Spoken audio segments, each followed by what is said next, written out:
Alors ce matin on attaque la découpe des aérations, c'est-à-dire l'aération permanente pour le fourgon puisque c'est avec les normes VASP. On fait une aération basse qu'on fait au sol. On va t'expliquer quelle dimension on met et pourquoi. Et on va aussi faire l'aération du caisson gaz. Ça aussi c'est pareil, c'est les normes VASP et on va t'expliquer les dimensions et pourquoi. Alors la première étape c'est de savoir où est-ce qu'on les met. Mathis est sous le van pour aller voir où est-ce qu'on peut la mettre. Il faut faire très attention à ce que ton aération soit située à plus de 30 cm de toute source d'échappement et de chaleur. Et nous on a le pot d'échappement du van qui est au milieu là, sous le van.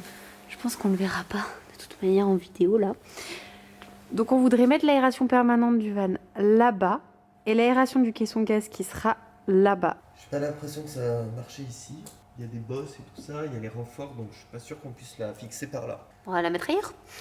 Du coup, je voulais la fixer ici. Ça aurait été nickel avec le meuble et tout ça, mais en fait, ça va pas. En termes de profondeur, il y a le rail, et du coup, je peux pas couper pour faire passer l'aération. Donc, on va trouver une autre solution.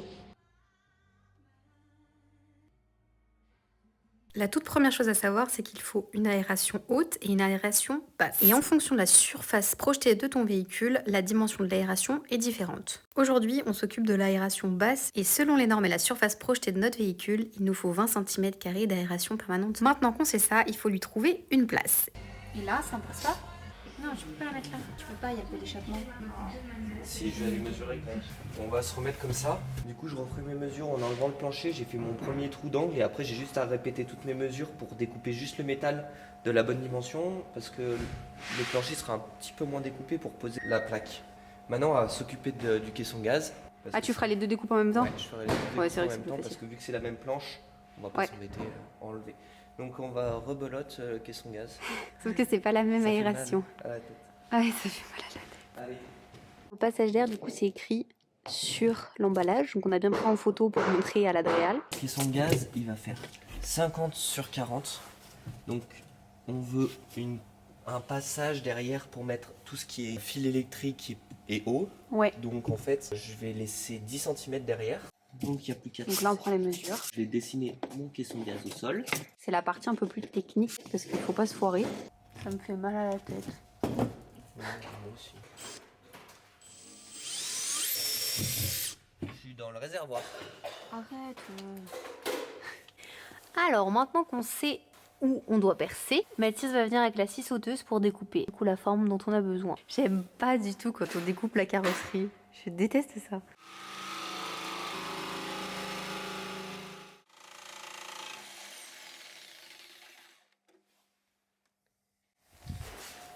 Ça y est? Ouais, il faut juste que je me fasse les entrailles.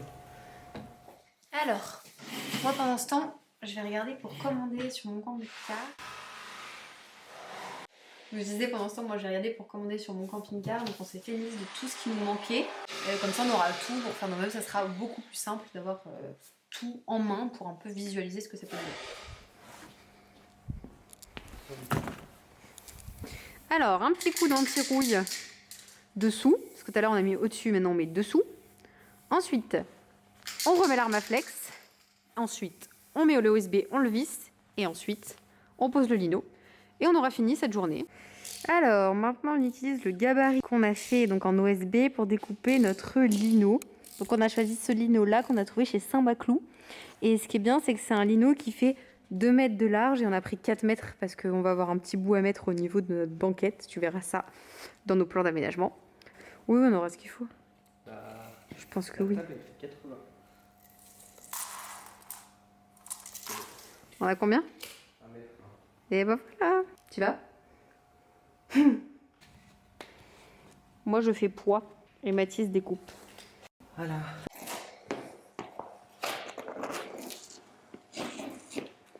Et maintenant, avec le même gabarit, on va mettre la moquette qu'on a achetée pour les travaux. C'est pour protéger le sol. On va cacher tout de suite notre sol. On va directement le cacher, on le verra qu'à la fin des travaux. Aïe! Je prends un coup de moquette. On a acheté ça vraiment le truc le moins cher. Ça permet de vraiment protéger ton sol parce que t'as toujours les pieds crades, t'as toujours les mains pleines de colle, etc. Du coup, ça protège vraiment le sol. L'année dernière, on l'avait fait pour Charlie et c'était vachement bien. C'est souvent déchu dans les magasins. On va faire une pause. Ah, ça, c'est... Ah, bien moche, hein. Pas le pire, hein. Franchement, ça va. Ouais. Pour 18 €. Maintenant je recouvre tous les tasseaux avec de l'Armaflex en 6 mm pour faire un joint entre les deux Armaflex qui sont à côté des tasseaux. Donc là, on a mis le sol, ça y est.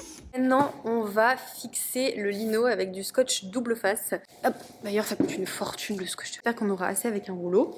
Donc, on va fixer le lino avec ça. Et ça y est. Trop facile quand t'as le gabarit déjà découpé. Ouais. Oh, je suis trop contente. Vraiment. C'est bon. Voilà, c'est fini pour cette semaine. On se retrouve la semaine prochaine. On t'expliquera pourquoi tous nos plans d'aménagement ont changé. Alors, on devait le faire cette semaine, mais finalement, la vidéo aurait été beaucoup trop longue. Donc, on le fera la semaine prochaine, vu qu'on est en train de refaire tous les plans côté sur le logiciel SketchUp. Et on commencera aussi à poser nos fenêtres. Et ça risque d'être une sacrée épreuve, vu déjà la galère. Bon, allez, je te dis à la semaine prochaine et je te souhaite de très bonnes fêtes de fin d'année.